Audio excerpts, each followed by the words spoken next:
Bakıda keçirilən toy mərasimindən xoşagəlməz görüntü yayılıb. Görüntülərdə yeməyin içindən yad cisim, təmizləyici süngərin çıxdığı iddia olunur. Hadisə paytaxtın tanınmış şadlıq evlərindən birində baş verib, izləyək.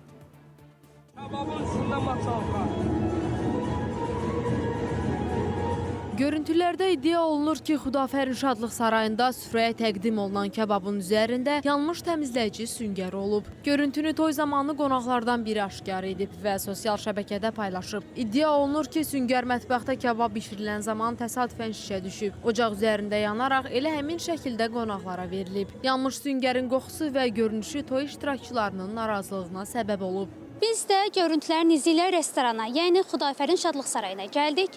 Gəldik ki, iddialar nə dərəcədə doğrudur və yaxud da doğru deyil.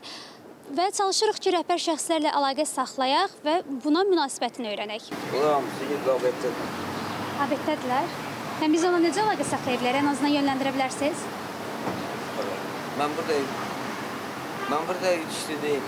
İşçi deyil, siz də səhətdə oturmuşsunuz axı. Oturmuşam su istəyirəm. Əlinizdə də var, yəqin ki, buranın əməkdaşısınız da, yəni. Mən şirkət işləyəm xanım. Mənim burada elə ixtiyarım yoxdur.